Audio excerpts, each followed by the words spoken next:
Welcome everybody to DNR's Administration 101. My name is Garry Bennett. I'm a hydrologist with the DNR Floodplain Program out of St. Paul Central Office.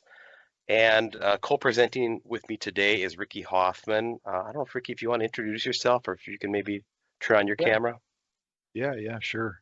I think everybody should be able to see me. I think I'm on camera. You are. Okay. Um, okay, perfect. Yeah, hi, good morning, folks.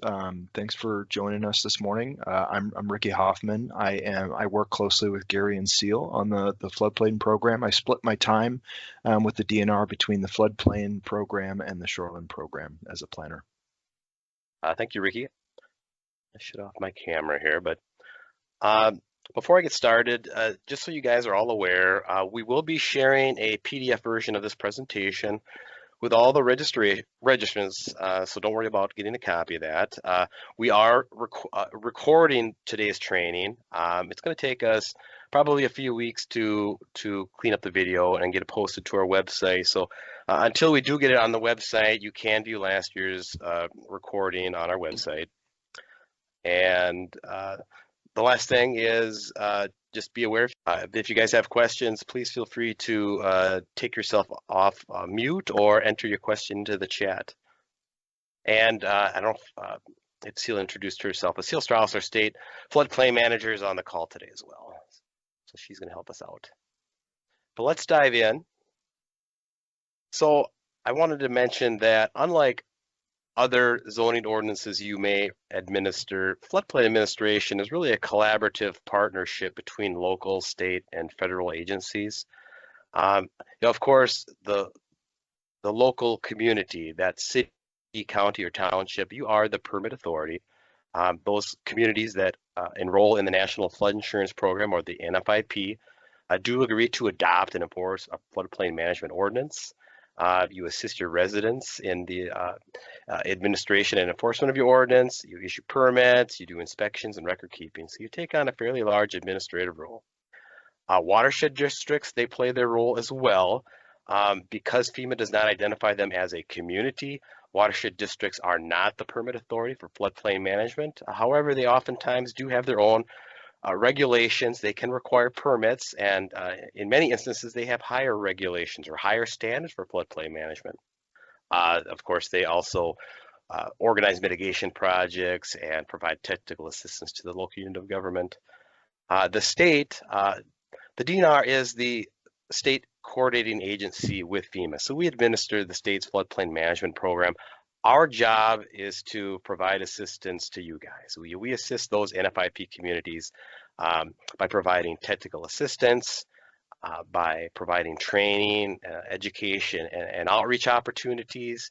Of course, it is our responsibility by rule to approve your floodplain management ordinance prior to them becoming effective. And of course, if you've ever been in or sat in on a CAC or a CAV, you know the DNR does community monitoring and auditing. Basically, it's just checking on your floodplain management administration, just to make sure that you guys are aware of your responsibilities and your record keeping and those types of things are up to stuff. And lastly, of course, FEMA is the federal agency that oversees the National Flood Insurance Program. They are the agency that produces the flood insurance rate maps. They identify flood risk, and they also provide a great deal of floodplain management training throughout the year. So what types of development requires a permit? As the community that is administering and enforcing your floodplain management ordinance, FEMA would say, and your ordinance says this, that you must require a permit for all floodplain development. And I just want to make a special note that this requirement supersedes any local building code exemption.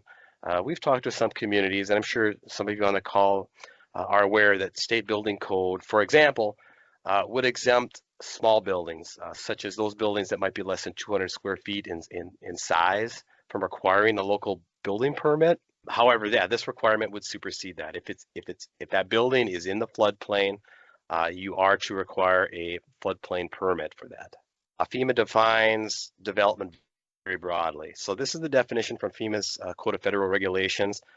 And it goes on to state that development is any man-made change to improved or unimproved real estate including buildings or other structures, mining, dredging, filing, grading, paving, excavation, or drilling operations or storage of equipment or materials. It's essentially any man-made type change. So it's purposely defined very broadly. Although FEMA says a permit is required, they don't specify what type of a permit. So your community may have a building permit as well as a land alteration permit. Some communities have a specific floodplain development permit. And many of you are probably aware that if a project is in your community, but it involves a public water or public water course, and DNR may be permitting that project through their public waters work permit program, all of these are acceptable. As long as your permit process has taken a look at the maps and you've verified compliance with your ordinance, any permit that you choose to authorize that development project is acceptable. And we've got a note here, if it's a project that you otherwise wouldn't require a permit, so I mentioned those really small buildings like 200 square feet or less that typically wouldn't require a permit from your community, you could consider waiving a permit fee for those situations where, because it's in the floodplain, you have to require that permit. On our website, we offer a sample permit application form. We actually have two versions of the application form. We have the regular, or this is what I call quote unquote the regular, and then the simplified version. And the simplified version is for those projects that don't involve any buildings. And our recommendation is that, this is not required, but we definitely recommend that you use this or a version of this. And by following this document, that will ensure that you've hit on at least 80 to 90% of the items that you're going to want to be looking at for floodplain development. FEMA wants all projects in the floodplain to be reviewed, and they have provided guidance that may exempt some projects from a floodplain development permit. So I know I just mentioned that your ordinance and FEMA says that all development in the floodplain requires a permit. FEMA has developed that guidance that says, well, there may be some wiggle room there. And specifically, they say insignificant uses that will not create obstructions or have an impact on flood flows, such as planting a garden, farming, putting up a mailbox. You can see in some of the example photos, we've got a flagpole. So there are those projects that, or those development projects that are very minimal, and you just know they're not going to have an impact on the floodplain level. Also routine maintenance. So the example that FEMA gives is painting the house. That doesn't necessarily need a permit because it's not going to have any impact on the floodplain, as well as the continuation of existing uses. Another type of development that does not require a permit in the floodplain would be those RVs that are travel ready. Travel ready means that it's licensed and ready to go. It's got wheels, so it's definitely mobile. It's got the quick utility disconnects for water and electricity. What it does not have, you are not travel ready if you've got any type of ancillary construction on your trailer. In this example, and we've all probably seen examples of these in some of the larger campgrounds, where you've got an attached deck, or in this case, it's a screened patio or porch. And you've got all the lattice work underneath. That's a situation where clearly not travel ready. Oh, and I should mention, for those trailers that are not travel ready, your ordinance does say they need to be elevated just like any other residential building. In this presentation, we're going to guide you through a typical permitting process. We're going to use a building as an example. The typical permitting process, of course, being, verifying, is the project in the floodplain? Once we've determined it's in the floodplain, determining what that floodplain district is. Then, does the proposal meet your ordinance standards? Then a permit review, and then lastly, inspections and as-built documentation. So we're going to dig into each of these 5 steps in greater detail as we move along, but I think I'm going to pass it over to Ricky to talk about the next section. Yeah, thanks, Gary. So yeah, as Gary mentioned in that previous slide, what we're trying to do is really walk a typical floodplain administrator through the process that they should be thinking about as they're administering their floodplain program. And as this slide sort of indicates, the first the first piece of that is to really know where your floodplain ordinance applies to, and that's those areas that are mapped or otherwise within the floodplain. So being familiar with your floodplain maps is really the first piece of that. Most communities are probably relatively familiar or have GIS capabilities already integrated into their day-to-day processes that provide them the ability to sort of contrast their floodplain data with areas within their community. But for those communities that maybe don't have those, I would encourage you, or we would encourage you to look at this this page out on our website. Titled Find Flood Maps. You can use the QR code on this slide to navigate to that. And there's a lot of different resources to find your flood maps and your flood data. There's, of course, the FEMA's Map Service Center, which is sort of the, FEMA's official repository for the map data. You can find your effective flood maps. Perhaps if the community that you're in has pending or preliminary products, those can be found in that location, as well as any like letter of map changes that are effective within your community. Those would all be available on FEMA's Map Service Center. Really what I want to highlight here is DNR Lake and Elevation Online Viewer. We refer to it as LFEO for short. This is sort of the DNR's attempt at trying to bring a lot of the best available data to one mapping source for floodplain administrators to just make your job a little bit easier in terms of identifying those areas of flood risk. I think I'm gonna hop over to the next slide. But before I do, I just want to highlight this graphic that's on the slide. What this graphic identifies is just different products that are available by county throughout the state. In some instances, DFIRM counties are shaded in that bluish color. They're getting less frequent, not as many counties throughout the state, but there are still those counties that do have paper maps. Those are highlighted in green.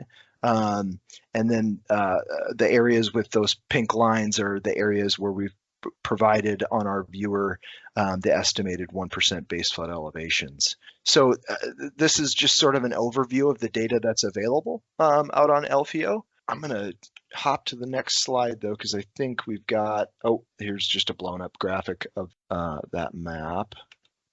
And then if we go to the next slide, this is a screen grab from LFEO. Again, really the thing that we're trying to accomplish here is highlighting all that best available data for making the best decisions for our floodplain administration. So you can see this captures those areas that have, you know, DFIRMs, displays the special flood hazard area on a nice high resolution aerial background. The nice thing about this, as opposed to working off of like a FEMA firm, is that it does have those 2-foot contour intervals shown, which in terms of evaluating the site in relation to the established base flood elevation is a really useful tool to have sort of displayed on that mapping viewer in the same location. And then again, it has those cross-sectional pink lines, which are the estimated 1% base flood elevations, which for communities that are heavily mapped with those undetailed A zones, this is going to be extremely useful information for you, assuming that you're in a community that has these available. The only thing else that I would mention on this is you see those legends for the unmodernized floodway and floodplain. These are for communities that are still working off of pre sort of digital firm era mapping. So those paper maps, the DNR is taken sort of the next step to sort of digitize those and bring those in and display them canvassed over the aerial image. These can be very useful for at least identifying generally the areas that are captured in the special flood hazard area. They are certainly more useful than communities that have those old paper maps are working off of those. Will appreciate the visual representation of those special flood hazard area boundaries displayed over an aerial. So those are also available. I don't know that those are available for every county. I'm not sure that we've digitized every county that has paper maps out there, but I think we've sort of captured the majority. Again, tying this back to the map, the mapping products, this is getting less and less frequent, but this is an example where the mapping and the special flood hazard area as displayed on an aerial image is clearly does not follow the contours as they are displayed on the ground. And so this is an instance where we probably have a situation where the way that the special flood hazard boundaries are depicted on the map are maybe in some instances incorrect. And once we determine that base flood elevation and are able to cross-reference that with the contours that are provided on the map, we're able to kind of depict that. So just generally speaking, you've got two home site examples here where you can see the special flood hazard boundaries are mapped over an area that is up on sort of a ridge line that is elevated what looks like likely about 15 to 20 feet above the home site to the west. And this is an instance in which you likely, once you determine those BFEs, you're likely going to be showing that that home site 1 is probably within the special flood hazard area and is depicted incorrectly based on the boundaries that are shown on this map for the special flood hazard area. This can be captured by a provision in your ordinance.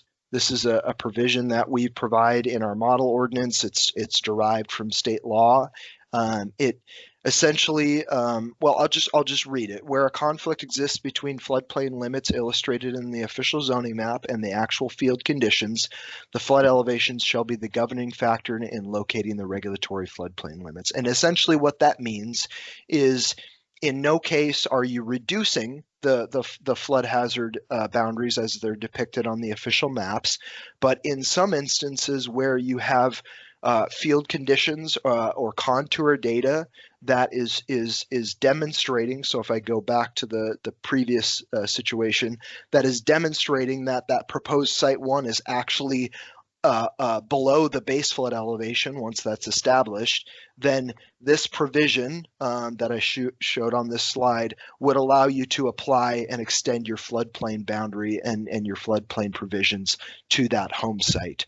Yeah, I think that's what I want to say about that. We've got an example here on the next slide that will kind of provide a little bit more guidance on that. So this is an instance where you might have a undetailed A zone that doesn't have a published base flood elevation on the official firm and doesn't have a floodway delineated. If I were to have a customer come into the office and propose a home site near or in the boundary of the flood hazard area, the first thing that I would need to evaluate is whether or not that proposed home site is in or out of the floodplain. And again, it's not as simple as just simply looking at the boundary of the map as it's depicted on this map and saying, well, it's not inside of that shaded zone A boundary. So I'm just simply going to assume that that's out of the floodplain. You need to take the next step to establish a base flood elevation. Again, in these Zone A areas where you don't have published BFEs on the firm, you can use LFIO in those areas where we provide those estimated 1% BFEs to establish a sort of quick base flood elevations for the purposes of identifying whether or not the proposed site is in or out of the floodplain. So in this instance, we've got those cross sections displayed on this map. For the purposes of this example, I'm just going to use the upstream cross section of 1310.5.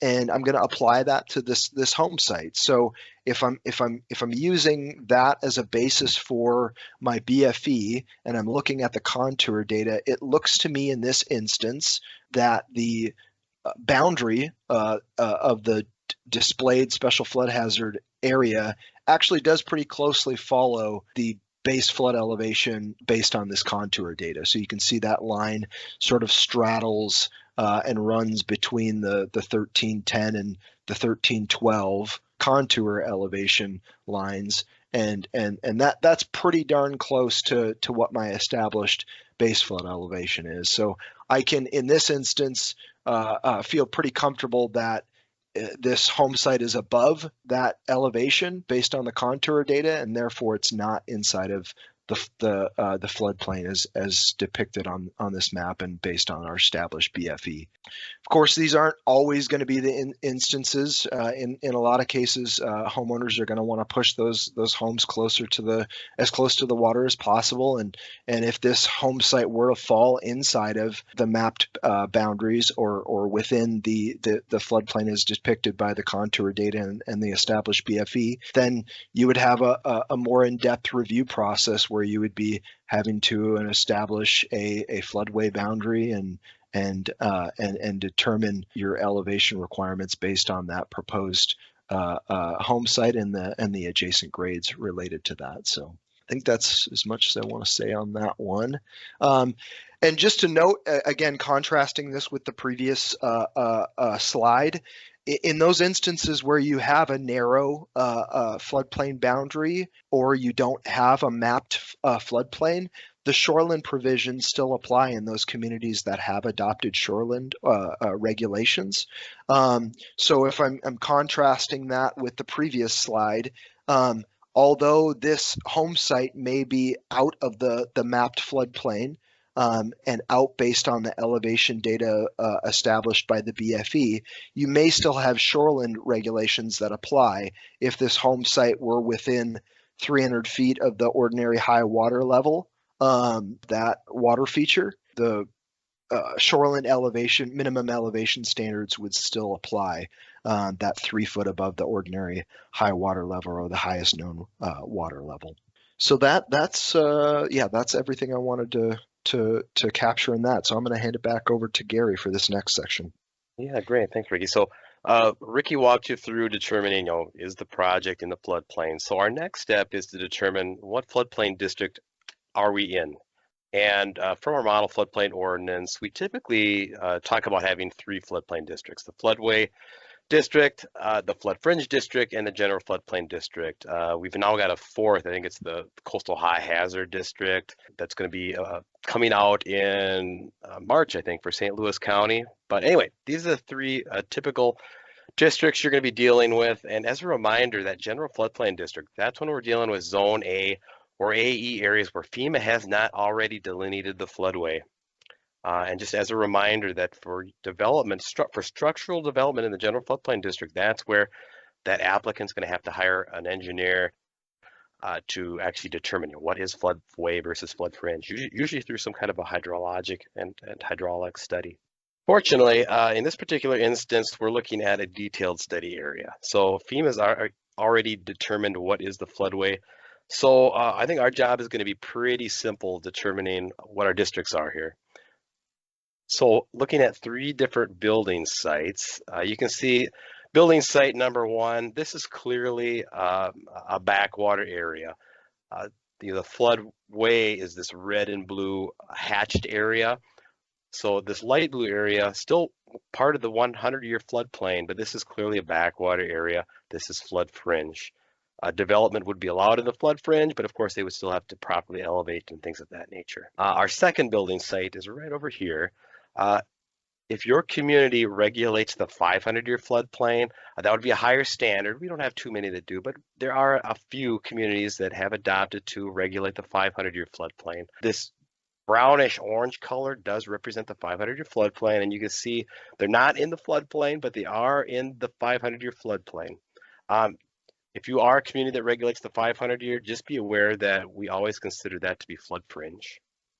So again, they could build there. They would just have to properly elevate it if your community actually regulates the 500-year. The last building site I want to look at, you can see they are right on the edge of what is the floodway district. Again, the floodway being the red and blue hatched area.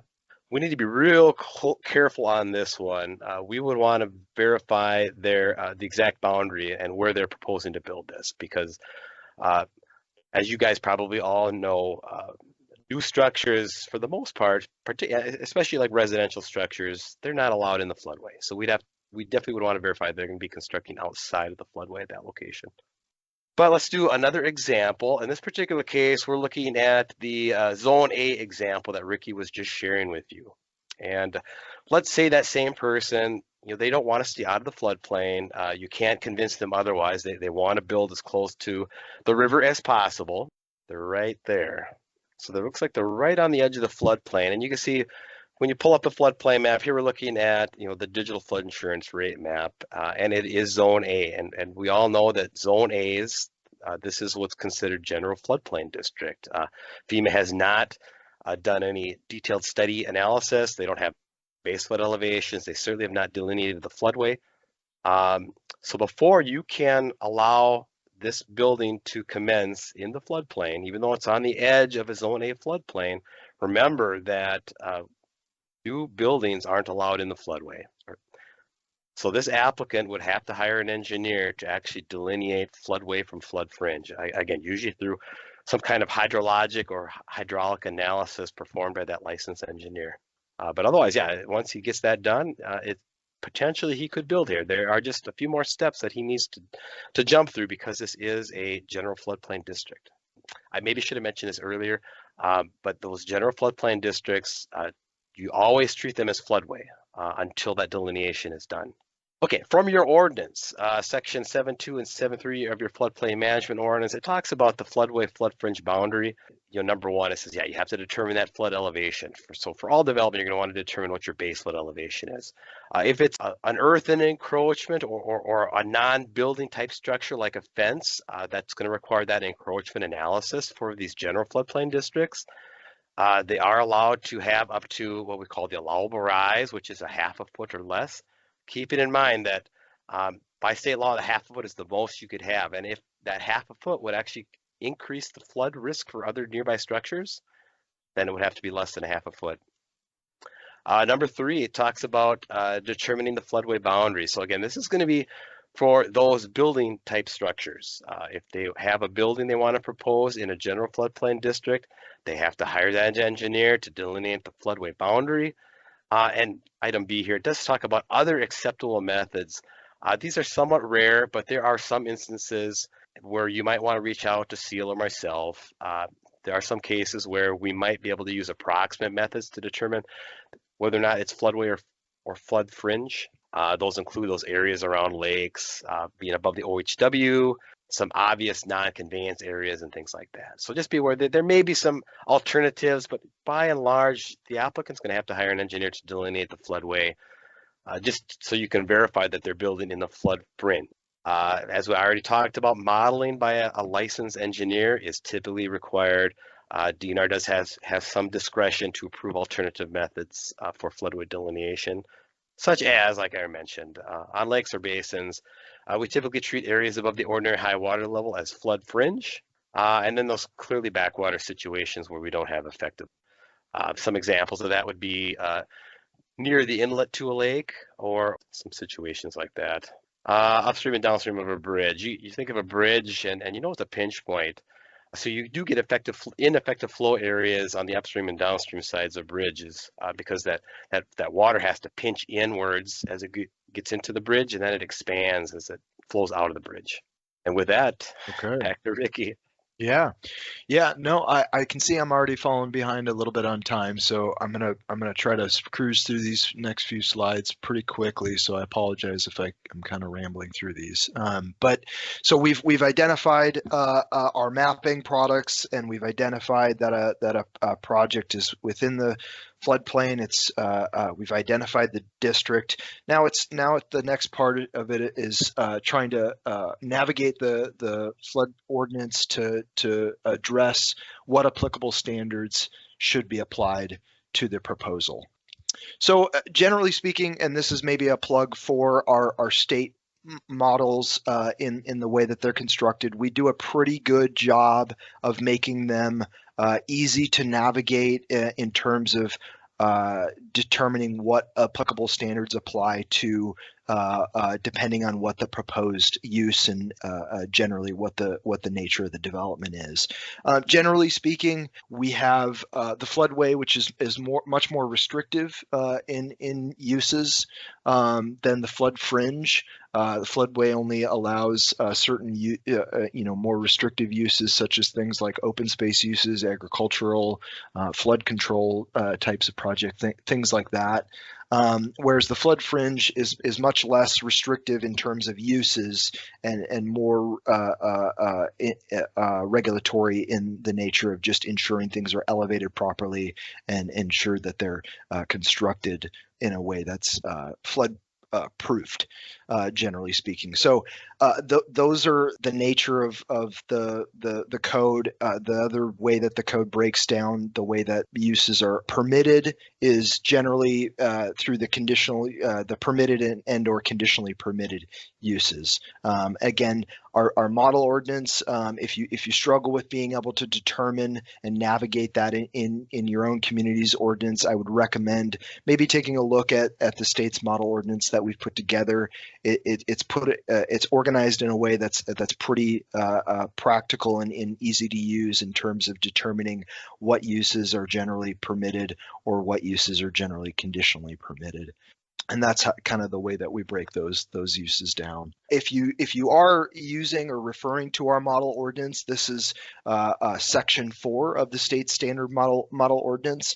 These are sometimes overlooked because they're not specific to a specific district, but they do apply to all districts, right? So these are general standards that would apply across all districts to all development and are generally related to things that are intended to reduce flood damage or flood loss and related to water quality. So I'll just run through these. Generally, development must be anchored, flood resistant materials are utilized, there's adequate drainage, they're not detrimental, or the development's not detrimental to adjoining areas, utilities are elevated or flood proofed up to the RFPE. And then generally that last section talks about storage of materials in the floodplain. The provision that currently, as it's listed in our model ordinance, has changed a little bit. It's morphed just based on our partnership and cooperation with the Pollution Control Agency and some of the permitting that they have related to water quality. But generally speaking, what it says is that materials in a time of flooding that are buoyant, flammable, explosives, or could be injurious to human, animal, or plant life shall be stored above the RFPE or flood proofed. And generally, all materials that are or storage of materials that are likely to cause pollution shall not be in the floodplain. Although, if there are safeguards in place through a PCA, a Pollution Control Agency permitting process, those could be permitted in certain circumstances. So residential structures, let's talk a little bit about that. In the case of building a house, which is your most typical example of that, you essentially have two ways in which you can permit that.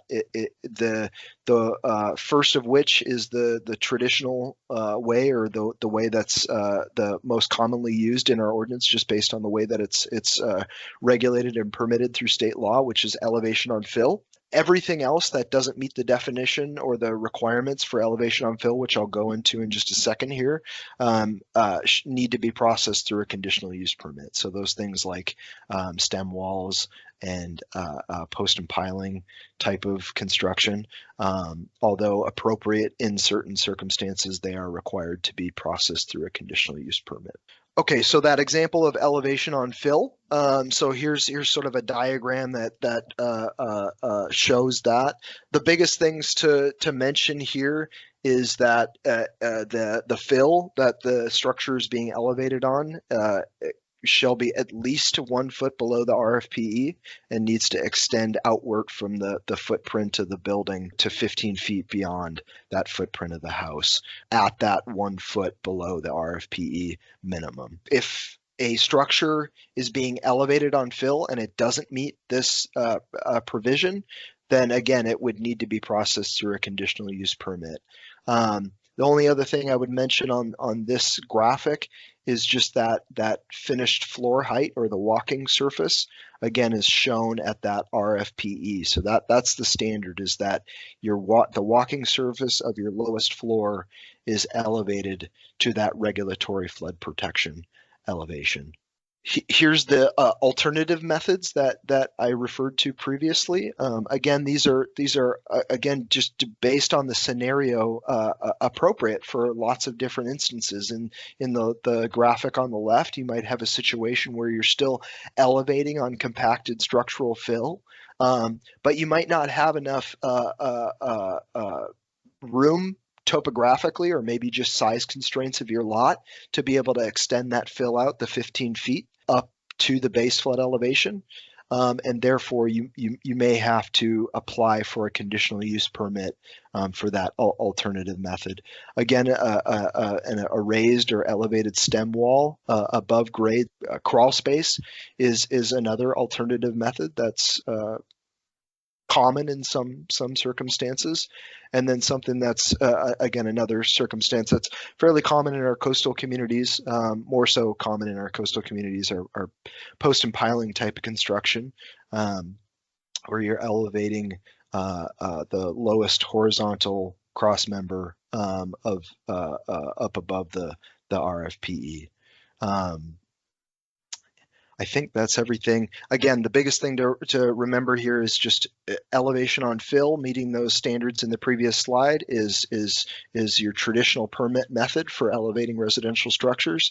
All other methods are required to be conditionally permitted. Here's just a definition of lowest floor. The first sentence here is sort of that quick and dirty understanding of the lowest floor is the lowest floor of the lowest enclosed area, including a basement. You do have this secondary provision that sort of anticipates unfinished like tuck under garages and things like that, where you might have a enclosed area below the lowest floor that doesn't necessarily meet that definition of the lowest floor, and therefore wouldn't need to be elevated to the RFPE. The biggest thing that I want to impress upon people with accessory structures is generally that they are limited to 576 square feet. And they cannot be used for human habitation. Those are the two big things to recognize. All other structures not able to meet that provision would need to be permitted through the same process of permitting as just non-residential and residential structures, respective to the type of structure that they are. But for those accessory structures that meet that definition, there's a few different ways in which you can permit those. We have wet flood proofing, which is a provision of allowing portions of that structure to be down below the RFPE as long as they meet certain conditions. Elevation on fill, which we talked about in previous slides related to residential structures. Those alternative methods as well could be applied to accessory structures. And then dry flood proofing, which is less common, but it can also be applied to accessory structures. I think this next slide is going to take us through an example of a wet flood-proofed accessory structure.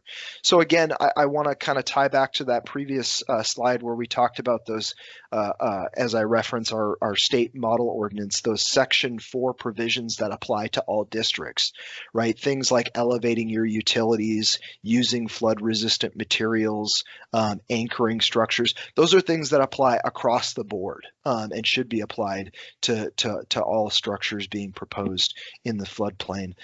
In this instance, with a wet flood-proof structure, you see those flood openings along sort of the lower portion of the structure there.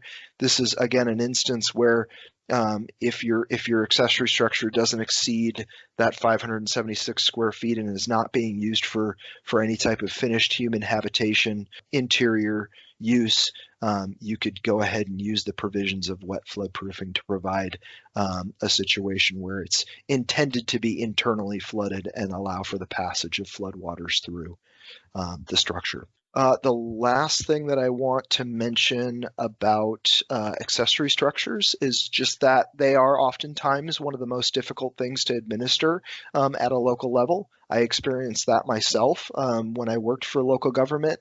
They're just sort of nebulous in terms of the amount of money that can go down to your local big box hardware store and buy one and have one placed on your lot pretty easily. And oftentimes, as Gary mentioned earlier in the presentation, they're perceived to have building code exemptions depending on their size. All of these things don't apply in our regulatory flood hazard areas. The picture on the left is a duck blind that's likely in the floodway, maybe even below the ordinary high. And this is an instance where you could be creating a situation where that structure becomes buoyant in times of flooding and could cause downstream damage, and or it could be debris that fills up a culvert and causes flooding in other places that may have otherwise not have received flood flows.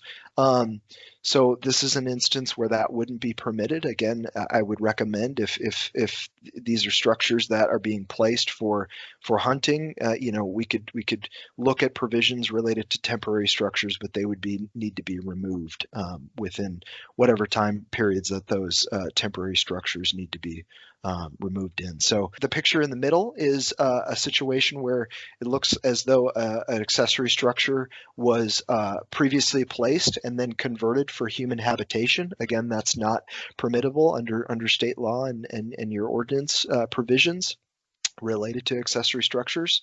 And then the final one is a picture of an outhouse. Again, just kind of recognizing and lamenting the fact that we don't want sewage treatment types of facilities within our floodplains. It causes water quality issues and therefore shouldn't be permitted in those areas. Okay, I'm going to hand it back over to Gary for permit review. Great. So you've completed your analysis and you're getting ready to issue the permit. So before you do so, just some communication tips prior to issuing the permit. I'll go over these real briefly. Of course, you may want to communicate flood risk and project alternatives with the property owner. You may want to communicate the implications for flood insurance. If they've got that fairly backed mortgage, they're going to be required to obtain a flood insurance policy if they're in the floodplain. Encourage that property owner to work with a knowledgeable surveyor, engineer, or architect. That's going to make everybody's job a little bit easier. Help the applicant if you can to complete the permit application for them. I know when I did permitting, that's pretty common. They don't really, we deal with this on an everyday basis, and some property owners just get confused. So help them out if you can, and encourage the completion of a FEMA elevation certificate. Elevation certificates are only required if you are a CRS community. However, we have found, and we do still encourage folks to do an elevation certificate because we found that they oftentimes can get a cheaper flood insurance premium if they submit that elevation certificate. But let's dig into that permit application a little bit more we looked at earlier today. Looking at the top part, just be aware that that top part is where you're going to find and enter in the flood zone and district, as well as determining the regulatory flood protection elevation. So just remember the RFPE is the base flood elevation, plus up to a 1/2 foot of stage increase, plus 1 foot of freeboard. looking at the bottom of the application form, just be aware that for building construction, all of these grades are going to need to be surveyed. And the one I particularly tend to key in on is the top of the lowest floor, just to verify that what they're proposing is compliant with my ordinance. For non-conforming structures, you're going to have to, as the floodplain administrator, you are going to have to do a evaluation of project costs. What you need to determine is, is this improvement a substantial improvement or not? That's documenting the cost of the improvement or repair. To do that, we're typically going to get that contractor's estimate. Just a reminder that they might tell you, well, a buddy of mine is going to help me and he's not charging me anything, or maybe a charitable organization is donating all this lumber. That's great, but you still need to calculate in the going rate for those types of products. So that's where just getting a contractor's estimate is probably the best way to go. And then you're going to compare that to the market value. In most cases, that's going to be the assessed value or like the county appraised value, and ensuring that proposed addition is less than 50% of the market value of the existing home. Again, we're not looking at the entire property. We're just looking at the building itself and just verifying that the improvement is not going to cost more than 50% of the existing market value of the home. So some communities, I should say state law says you have to look at a 365-day period for improvements and calculating cumulative improvement, or sorry, calculating substantial improvement. Some communities' ordinances, they do track it. They do track cumulative improvements. Some it might be a 10-year period.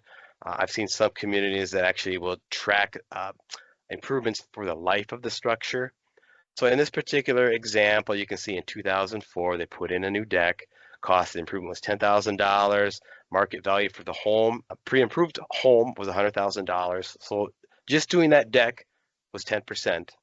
So they're good. But then in 2016, they wanted to put in a new addition. That was almost $30,000.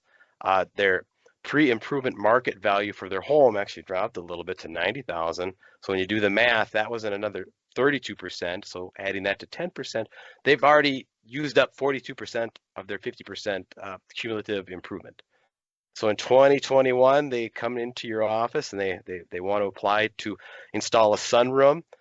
You do the math, and it looks like that's going to put you up to 56.9% cumulative improvement. So that's something they're not going to be allowed to do. Once you've hit that substantial improvement threshold, of course, not only are these additions need to be compliant, now the entire nonconformity needs to be brought into compliance. What about damages? And we're not talking just flood damages. These could be damages of any nature, tornado, storm, wind, what have you. If they're making repairs due to damages, another thing that you as the zoning administrator are going to need to do is calculate substantial damage. And it's going to be very similar to how we just walked you through substantial improvement. Just verifying that those repair works are not going to exceed 50% or more of the pre-damage market value for that building. And I want to put a plug in for Minnesota's post-flood substantial damage playbook. It was most recently updated in June of 2022. And of course, if your community does have a flood event, like many of our communities did this spring, be prepared for a huge permitting demand. Okay, all right. Well, I'm back up and I'm running out of time, so I'm going to run through this fairly quick. But as a part of your permitting process, we've kind of talked about this and beat this up quite a bit. But one of the things that we want to be thinking about is our inspections and as-built documentation, which is something that are oftentimes not thought about through the process, or simply there isn't just enough staffing time to allocate to some of these things. But they are required through your ordinance, and so we want to talk about them and just what the requirements are. Typically for site inspections, again, highly encouraged. Go out to the site, take a look at the site conditions, what the project's proposal is, making sure that the things that are being indicated on the proposed permit are related or consistent with the conditions that are on site. Making sure that there's elevation benchmarks ID'd on the site by the surveyor so that you know that the developer and or builder are using those benchmarks to determine their final grades. That's extremely important and is going to be crucial in identifying and creating those as-builts in the back end to make sure that all the elevation standards have been met. And then again, getting those as-builts post-construction is a requirement of your ordinance, and keeping those for the life of the structure. Garry mentioned FEMA's elevation certificate. We would continually impress upon you that this is maybe a best management practice way of obtaining those. It's going to help the homeowner in the long run in terms of insurance policy type of ramifications, as well as if there's a LOMA or a LOMA F that's being applied for, that's going to be required as part of the process. FEMA's elevation certificate actually prompts you to take pictures of the site, but if you're not using that form, DNR has a sample as-built form that you can be using. But again, we'd impress upon you to be taking pictures, doing site visits, inspections, and documenting that process and keeping that in your permit records for the life of the structure. This is a copy of the first page of FEMA's elevation certificate. It sort of again is a good clean format to get that as-built information. It's a requirement of CRS communities. Again, it's going to be a requirement if the property owner is looking to apply for a LOMA or LOMA F, and it's just a good way to capture that information. Again, it's something that could have good positive benefits for the homeowner if they're looking to get an insurance policy or are required to get an insurance policy as part of the program. Some common permitting oversights. I'll just kind of breeze through these. Again, not keeping elevation documentation, enforcing floodplain regulations incorrectly if the site is not mapped correctly or mapped out of the floodplain incorrectly. We talked about that earlier. Not processing a conditional use permit when that's applicable. Those building code exemptions that are inappropriately applied to floodplain structures, and not issuing a permit for non-structural development, earth moving, culverts, things like that. I've already covered that. So not issuing a local permit when there's no DNR public water permit that's required for some of those projects that are close to or in water type of work. Legal implications, again, just the biggest thing to impress here is that legally the law gives deference to your local zoning codes. So just stick to your local ordinances. If you can show that you've met your ordinance requirements, the law will be on your side. All right, I'll hand it back over to Garry. Okay, and like Ricky said, we're nearing the end. Reminder: if you've got a question, please feel free to enter it in the chat, or feel free to unmute yourself. I've got like 7 more slides, but we actually covered the bulk of what we wanted to cover. But I'm going to forge ahead unless we've got questions. Looking at other administrative considerations, just remember the floodway, highly restrictive. No new buildings are allowed in the floodway except those that are accessory to an open use standard. Any encroachment in the floodway, they have to show no rise. If they actually show a rise, anything greater than 0.00 requires a conditional letter of map revision, as well as a LOMR.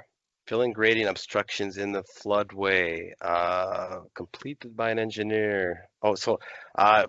The Minnesota No Rise certification is available on our website for download.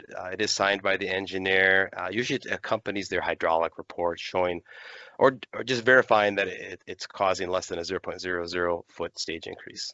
Culvert replacements, and Ricky kind of touched on this. There may be situations where a DNR permit is not required, and if it's a mapped floodway, that means the local community must be permitting those.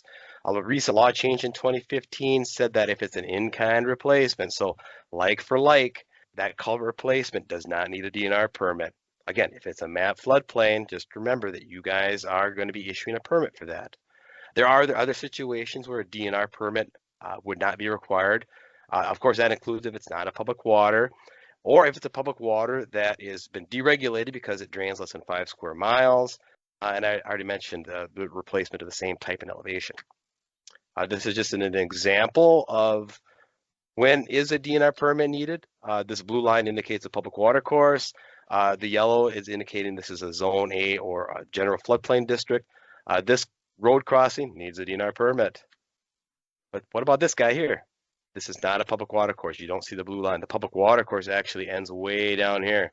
So this culvert replacement needs a local permit. Your ordinance, again, because this is a Zone A floodplain, your ordinance says that the flood stage cannot be increased by more than a half a foot. That's determined by an engineer through a hydraulic and hydrologic analysis, and developments can't increase flood damages. It would have to be even less than a half a foot. If, for instance, this culvert would actually start damaging some of these nearby buildings, then that would have to be less than a half a foot. Consider floodplain culverts. I've got a link to the geomorphic approach on our website. So we do encourage floodplain culverts to have a more laminar flow of the floodplain instead of narrowing the flow. It's better for aquatic organism passage and sediment transport, all sorts of reasons why we would want to have floodplain culverts. One of my last slides here is just a plug for some of the DNR's resources. I know this shows our quick guide 2020. I think we updated that in 2022. So we actually have a newer version on our website. So follow our link to DNR's website to check out all of these resources. And that's really all we've got. Okay, and I've been answering questions in the chat along the way.